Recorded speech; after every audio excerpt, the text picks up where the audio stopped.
Good morning friends. Previous व्हिडिओमध्ये आपण addition of two 8 bits BCD number हा program पाहिला.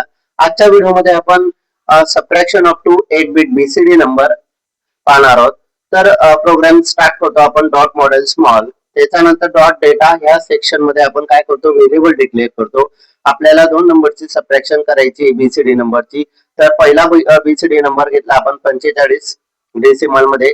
दुसरा नंबर घेतला आपण नम2 12, नम1 डीबी 45 नम2 डीबी 12 डीबी का घेतला, कारण 8 बीट आहे म्हणून. त्याच्यानंतर आरईएस म्हणजे रिझल्ट आपल्याला आरईएस मध्ये स्टोअर करायचा आहे. डीबी क्वेश्चन मार्क आपल्याला माहिती नाही अजून. डॉट कोड मध्ये आपण मेन कोड स्टार्ट करतो. मग डॉट कोड आला म्हणजे दोन लाईन कंपल्सरी लिहावं लागतात. इनिशियलाइज करतो आपण डेटा सेगमेंटला move X comma data move DS comma X. त्यानंतर इथून मेन कोड सुरू होतं. मूव एल कॉमा नम1 किती आहे, नम1 होता तुमचा 45 BCD number. First BCD number कशामध्ये मूव झाला, एल या रजिस्टर मध्ये.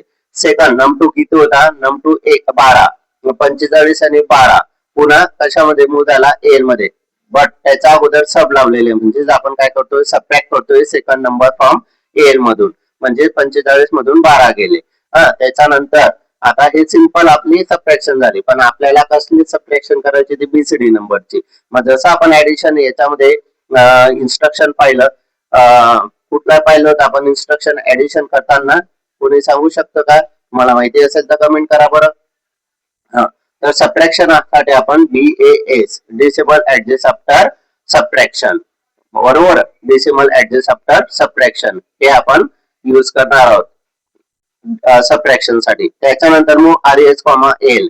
एल जो तुमचं सबट्रॅक्शन होता 45 मधून 12 आपण काय केलं होतं, सबट्रॅक्ट केलं होतं. तो कशामध्ये मूव झाला आता, आरएस मध्ये फक्त. आणि त्यानंतर कोडला काय केलं आपण, एंड केलं. तर एक गोष्ट लक्षात ठेवा, इथं फक्त सबट्रॅक्शन करताना आपण कुठलं इन्स्ट्रक्शन यूज करतोय, DAS disable adjust after subtraction. का करतोय, कारण व्हॅलिड बीसीडी चा रिझल्ट स्टोअर करण्यासाठी. तर हा कोड जर तुम्हाला समजला असेल तर चॅनलला लाईक, शेअर आणि सबस्क्राईब करा. थँक्यू, धन्यवाद.